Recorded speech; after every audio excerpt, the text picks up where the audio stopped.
Hello and welcome to another Let's Play. Me, GamerWolfSix of the Smoke Room. Before we start, if you're interested in playing this game, you can get it for free on itch.io, or if you want to support the people that make this game, and or get the newer versions earlier, and also other games, then you can go to their Patreon, and it's $3 a month. So, on the last Let's Play, we almost fell off a cliff. Told spooky stories, or actually Murdoch's told it. One was spooky story, the other was what happens if we have different perceptions of reality, or can unlock them, or something like that. And then we talked with Cliff, who was like, I'm glad you're here, and I was like, I kind of want to leave early, because reasons. But we just kind of decided that we'll keep going until we hit the reservation. And then something else happened.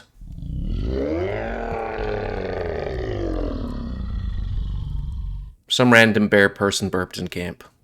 Or maybe it's a monster. Who knows? I mean, there's bear people, at least. Let's reset my face and continue. What was that? I know what the roar sounds. Almost like a person screaming. But it isn't. Cliff clings to me. His fingers dig into my back. Its breaths are short, shallow, and I can catch the smell of peppermint. Do you think that's Predator? Can't be. I heard footsteps. Well, probably should grab a log from the fire and swing it about, you know?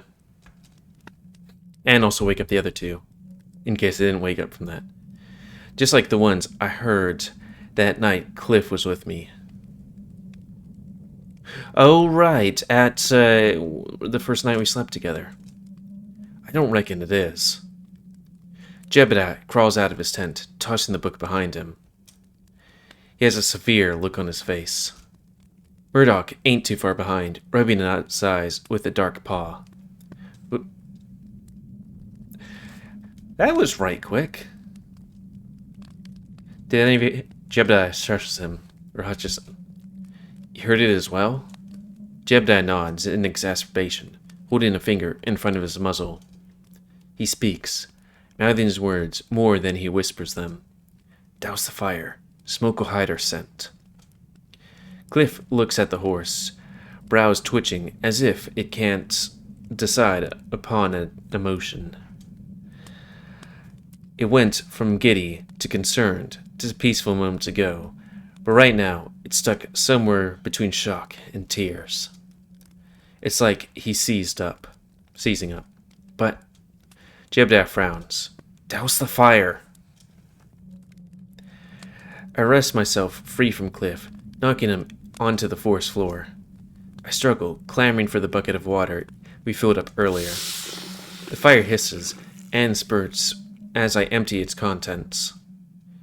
The wood smolders for a second. Now, I can't say I'm a survival expert, but I think fire good, right? Not bad.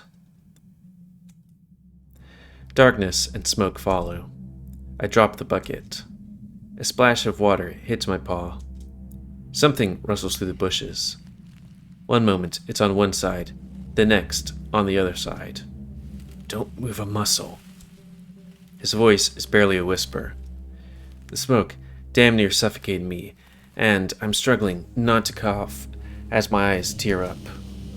I can't see or hear Cliff, or Jebediah, or Murdoch. But whatever it is, whatever's out there, I can hear it breathe. It's rasping, like a dying man. My eyes sting, and my throat burns. I've got to get out of the smoke. Leaves crunch under my paws. The snap of a twig sounds loud as thunder and industrial music.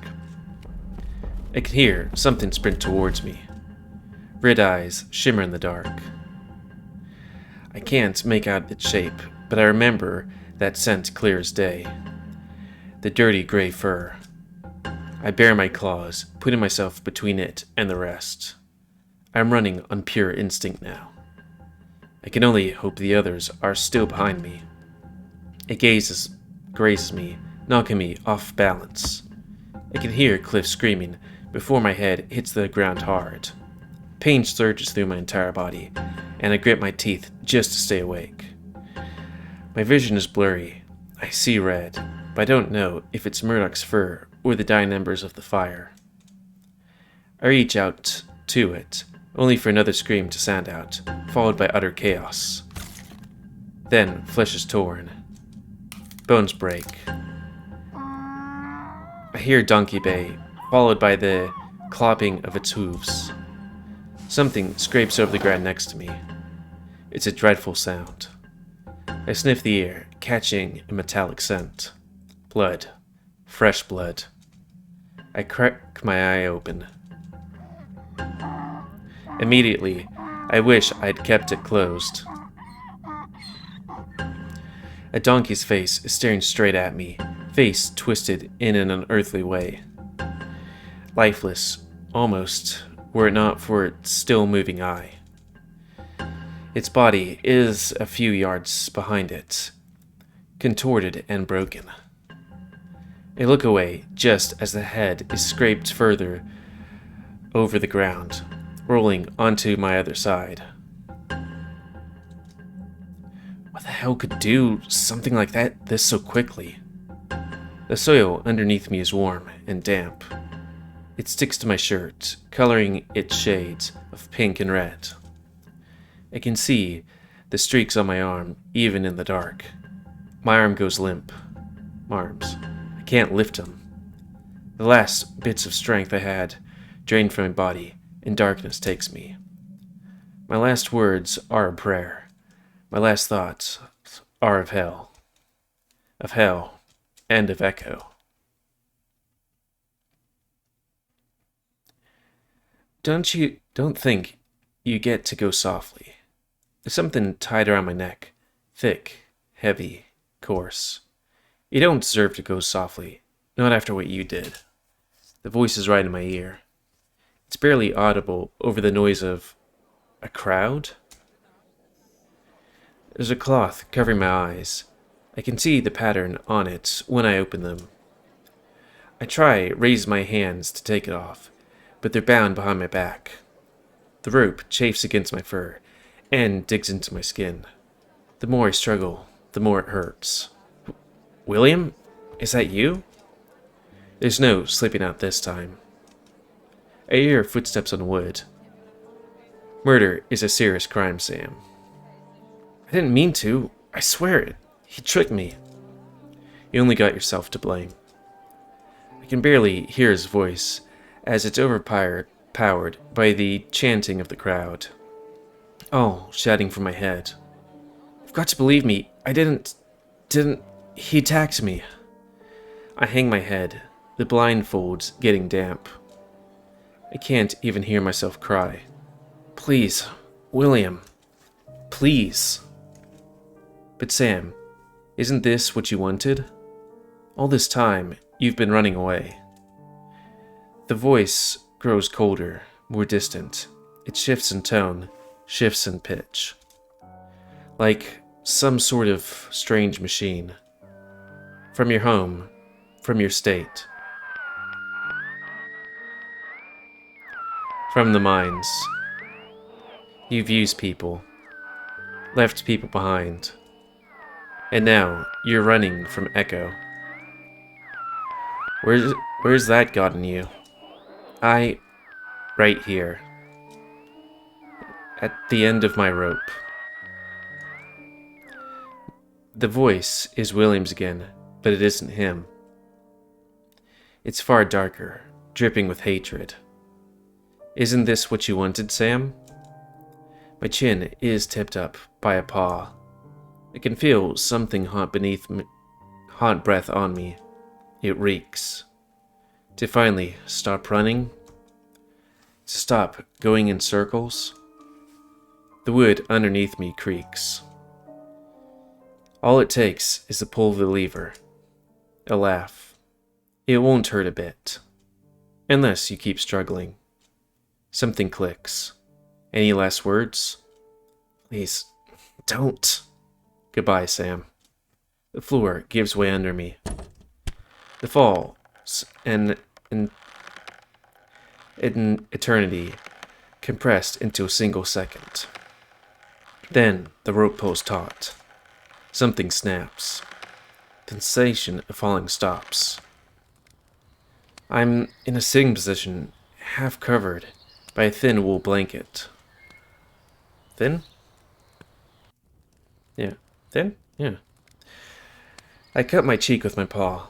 It's freezing, but I welcome any kind of feeling right now. Even the dull throb, hammering away at the back of my head. I'm alive. My heart's pounding my chest, but I'm alive. I recline again. The sky above me is a dark blue, barely visible from underneath the dense tree line. I reckon the sun's about to rise. I hear my eyes shifting, sniffing the air for any sign of others. Catch a faint whiff of smoke and mint. You're awake! Oh my goodness! I never thought I'd be glad to hear Cliff speak. I look in the direction of the voice came from. Sure enough, there's Cliff, Murdoch, and Jebediah sitting us around a smoldering campfire. It's a lot more modest than the one we made it together. There's no sign of the supplies or tents. Did we move? Cliff claws over to me. His watery eyes get even wetter. He lets out a delighted squeak before turning. He's awake! Murdoch follows, though rather than crawling over, he just walks. Jebediah stays put, not even glancing in my direction. He reaches for a flask. I can smell the alcohol from here. Well, I'll be. How are you feeling, Sam? It takes me a second to process that question. Definitely that one thing was a dream nightmare, but I wonder if we might have just kind of passed out. Who knows? I'm feeling a lot of things right now.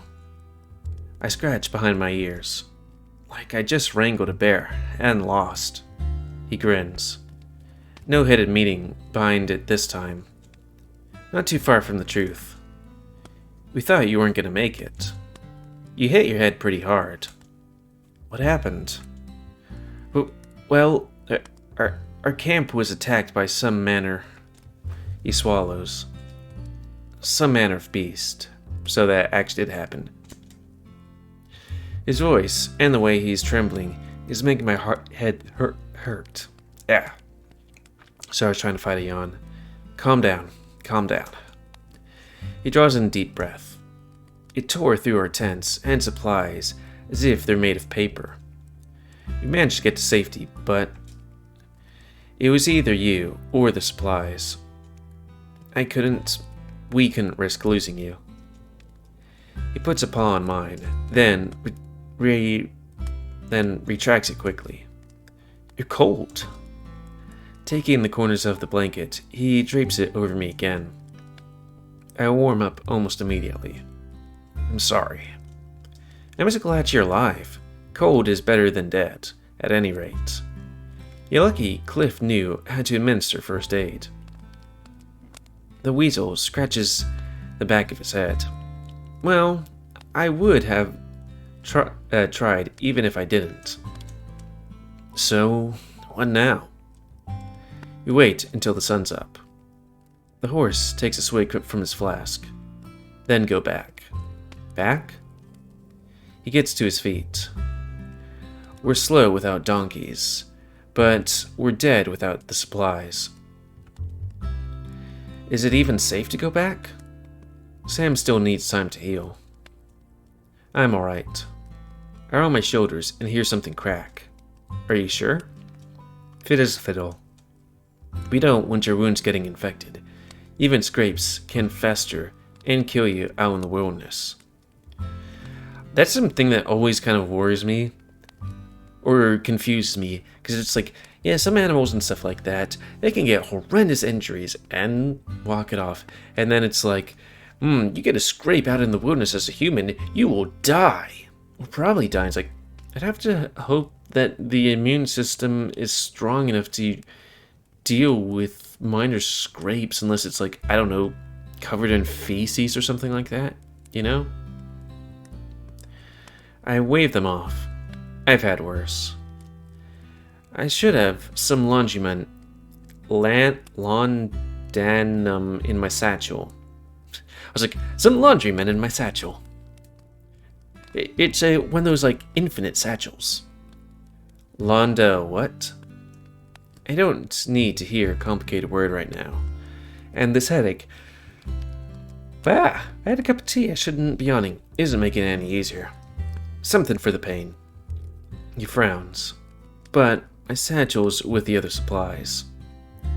I suppose we don't have much of a choice then. I do at least have some water in my pack. It's not much, but we can fill up our flasks once we get to the stream again. Can you stand, Sam? Can try. I brace myself against the ground and push myself up. I'm sore all over. There's some scratches and scabs on my arm. Cliff watches me with pained expression, paws balled into fists. It takes me a moment, and even when I'm on my feet, I don't feel all that stable, but at least I'm standing. I try walking next. The ground's uneven, and the dirt shifts underneath my paws. Every step is a gamble, but it doesn't hurt. I think I'll be okay. You can lean on me. He smiles a bit and looks away. Thanks. Don't mention it. But the next time you decide to jump in front of some large creature, do tell me first. You might be used to taking a pounding, but my spine sure isn't. Ooh. I've carried plenty of crates, and none as heavy as you.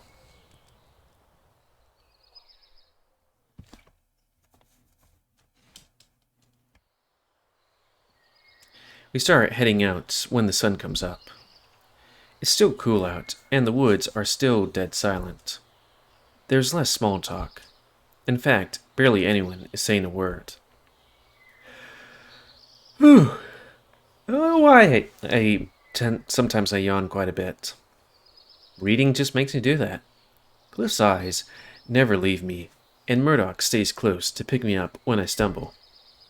Once I'm used to being on my feet again, we pick up the pace just a little. Jebediah, for once, isn't walking in front. He doesn't make eye contact when I look over my shoulder. You carry me this far? Murdoch chuckles. It was a group effort. You're plenty heavy. You know that? I tilt my head. And that thing didn't follow you? No, it... He looks back at Jebediah, then lowers his voice. After it took you down, it chased one of the donkeys deeper into the woods. He winces. Took its head clean off. And the other donkey? Ran away. It wasn't a pretty sight. He pauses, tapping his chin. Kinda strange, come to think of it. It could have killed us all pretty easily. So why didn't it? Maybe it was just looking for a quick meal. He shrugs. Any of us would have sufficed. We've got more meat on our bones than those donkeys combined. Huh. Did you want to die? Not in this particular way. No. Just happy my equipment survived the ordeal. Perhaps a creature meant to frighten us. You think so? As Murdoch said, if it meant to kill us, it had ample time and strength to do so. It's just a thought, of course. I've not heard about any stories or urban legends regarding rat-like monsters in this region. It wasn't a rat, though. It was. I saw it. That's interesting. It was more fox-like. A feral one, obviously, not like me. So are there feral foxes in this universe, like foxes? Or are there were-foxes? But big. Did you see anything, Sam?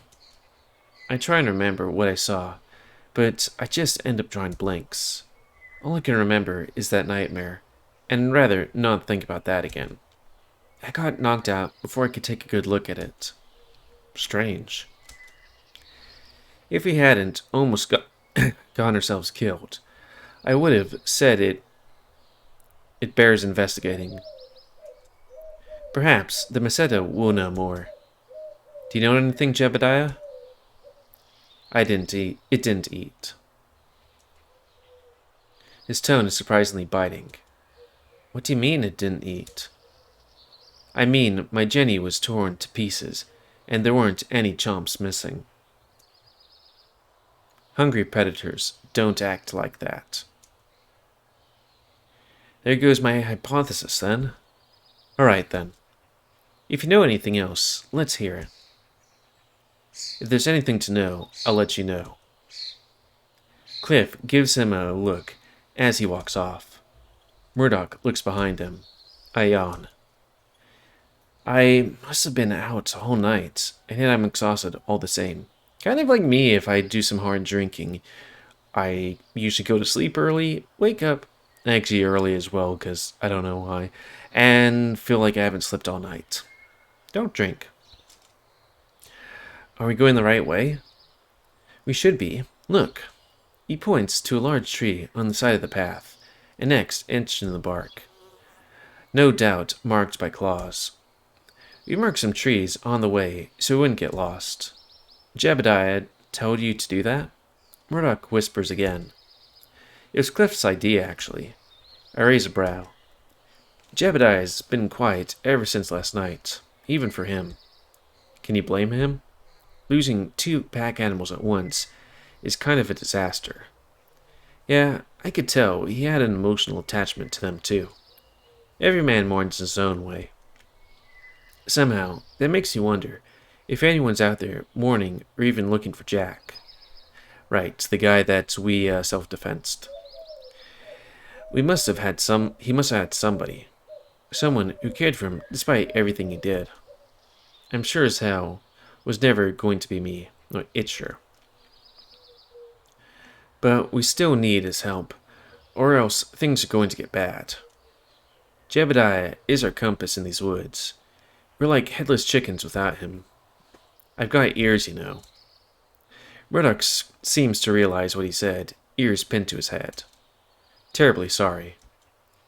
I'm just thinking aloud, and it's not helping. Jebediah passes us. His eyes are on focus, and he smells like he's soaked in whiskey. Are you okay? He certainly doesn't look it. I don't think he's in much of a state to lead anyone right now. We're getting close, any minute now. You reach the fork in a path. Jebediah takes a step forward, staggering. His mane is messy. The difference between him now and yesterday is like night and day. Cliff's already passed him, walking over to one of the trees on the left side, and runs his fingers up the bark. Strange. This doesn't make sense.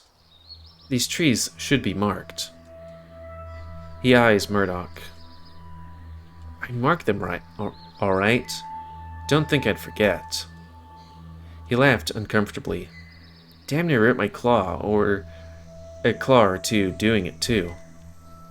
Jebediah sighs, rubbing his temples. We don't have time for this shit. He heads down the path to the left and motions for us to follow. It's by the sun rising. It isn't getting any brighter. The foliage is getting thicker, blocking out more and more of the morning sun. It's as though it never rose in the first place. Even the local wildlife's getting quieter the deeper we go. Before long, we get to another fork in the road. This time, we go right, passing a large rock. There are no marks on the trees in front of us. Then I ask Jebediah. When I ask Jebediah, he insists we're going the right way. So we keep walking down, winding paths. Bushes and weeds have completely overtaken some of them. Even for a forest, it feels abandoned, lost, as if we shouldn't be here. What happened last night only makes the feeling that much worse. We're hungry and tired. Our clothes are covered in stains and dust. The slightest noises have us looking around in panic. I hate to say it, but I almost wish I was back in Echo. I'm starting to miss Will, and Nick, and Cynthia too. I always miss Cynthia. Wonder how she's doing right about now. What'd she say if she saw me here? What'd she say if she knew I'd been planning to run? Maybe she already knew. Wonder if Nick would look at me the way he looked at me when he saw me bloody that morning. The voices from my dream are still whispering in my ear, and a part of me is starting to think they were right. We decided to take a little break after a while. It's getting warmer, but not any brighter. We've just about emptied Cliff's flask of water when the weasel speaks up. We need to head back. I hate to say it, Jebediah, but we're lost. Jebediah furrows his brow and purses his lips. We can't be lost. It was this way. We've been walking for over an hour now. I don't think that we're any closer than when we started. The horse takes his step in the weasel's direction. I know this forest. Clearly not as well as you think you do. He's drunk? What am I even paying you for? Are we looking for red eyes over someone's shoulders? Think you can do better? I think so. Cliff takes a step towards Jebediah. This got ugly fast. Then by all means, lead the way. At the very least I can do so without getting ourselves killed. Excuse me? The paw holding his flask is shaking. Cliff looks at it and sees his nose switching, Is that alcohol? Leave me alone. Have you been drinking all this time? He sighs. Hand me the flask, Jebediah. The horse grits his teeth. Hand me the flask. Murdoch gets off the rock he's been sitting on and steps between the two, holding up a paw. Calm down, the both of you. Fighting won't get us out of this damn mess. Jebediah, give me the flask. The horse grunts. He hesitates. He finally hands it over. Murdoch takes a sip of the flask, then hands it back to Jeb. What are you doing? Calming myself. Now, instead of wasting energy on yelling, let us use it on scouting attempts. Sorry, let me pause this. And I'm back. Sorry, that took a long time. Helping somebody with a new refrigerator come out of the blue, and my face is all weird again. Anyways, I'm gonna go take a piss. Sounds good, my man. I'll see you all in 10 minutes if you're still here. Wait. I know there's a thing of piss like a racehorse, but 10 minutes? The stallion trots off, staggering. Murdoch leans against a tree, watching him walk away. Okay? Listen. Despite all the fun we were having when this expedition began, I think we have to face some facts. The four of us don't know actually each other very well. Don't know.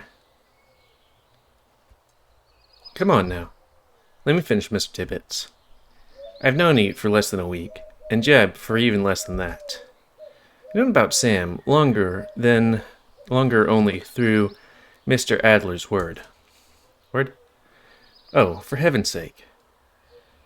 As if that man really knows anything about anybody. He knows people, and that's something I do trust, based on my time and experience with him. Ooh. So, how's that any of that relevant? Because group survival odds increase when we trust each other. We really did almost die last night. Nobody's talking about it. I can't read all of a sudden. Maybe it's all that hard labor. Because we've been trying to press on. Then now's a good time as any to just talk. No more secrets. Cliff takes a deep breath. Okay. I'll go first then. Everything I've said about myself has been true. This trip is a research endeavor, and Though my time with everybody here has been brief, before the attack, it generally has been one of the best experiences of my life. I appreciate you both. And Jeb too, even though I just said too much again. You're frustrated. Reasonably so. I think it would be too if I wasn't so scared. That's not all. Well, I like to think I'm reinventing myself. This trip has already been something of a transformative experience for me, and I want to see it through to the end. All the way through. Whether anybody comes with me or not. We're already here, aren't we? The stout looks at me. And you, Sam? I shrug. I already told you. I'll go as far as the reservation, at least. Murdoch's eyes narrow, and he tilts his head. Just the reservation? That's why I said. I shift my weight and cross my arms as their eyes look over to me. Truth be told, I'm just trying to put as much distance between me and Echo as possible. Yeah, just putting it out there. But why? I don't feel comfortable sharing that. I've probably already said too much, but the money and the ride are why I agreed to come at all. If you both really are serious about trust, then that has to be enough for now. Of course. It's enough for me too. I suppose it's my turn now then. The fox pulled out something from his vest pocket. He pulled forth a dainty cloth sachet tied with a string. I need this stuff to stay grounded. Oh. I think I have a month's supply here, if I ration it out. He's an addict?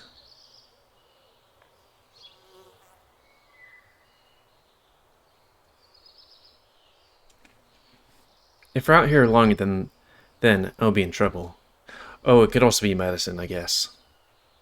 So trust me when I say nobody on this trip is as scared as me now. I get us through the woods. I promise. Jib eventually shows up again, looking less frustrated. Did you see anything out there while you were away? Actually? Might have. I need somebody else to confirm it, just in case you'll question my credibility again. Okay, gonna add that to the thing. By credibility again. He beckons us over to the part of the wood. This is about the right place. What are you looking for? Wait, hold on. His nose twitches. Do you smell that? So you smell it too? I sniff the air next to me. Cliff does the same. I just smell dry bark, dirt, and mint. I sniff again and catch something else this time. It's faint, but I smell ash and smoke in the wind. We're not alone in these woods. Someone must be nearby. Could be trouble. Murdoch sniffs again, then walks off, beckoning us to follow. We push through the shrubs, past the trees, going off the beaten path. The smell of ash and burnt wood is getting stronger. This is it. Stay close. I put myself between the source of the scent and the stragglers, burying my claws again. No matter what we end up finding, I'm not getting taken by surprise this time. I step into the clearing. There's a small campfire at the center. By the looks of it, the smell of it, it wasn't put out that long ago. Next to it is a small group of 4 tents that I reckon could just fit about 1 person each. I feel like we would either want to see the first person, or we'll hold off until we see the first person. Hold off now. But I'm feeling a bit exacerbated, so we're going to call it. Yeah. And it's a cliffhanger.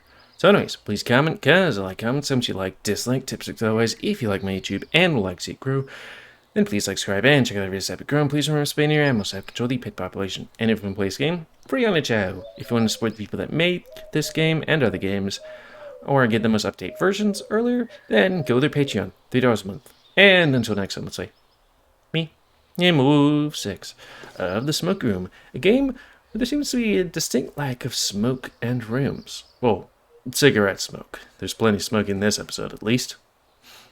Still don't think that putting out the fire was the best idea. Usually when, I don't know, and this is me just looking at media, it's like, if there's an animal nearby, a vicious animal, maybe stuff, usually stay near the fire, because that's when you can see, and you could use the fire. Animals might be afraid of fire. You don't go, well, we're going to put this out. I mean, smoke, yeah, sure, to hide your scent, but still, fire good at you being able to see and also being able to wield it. Well, thanks and see ya.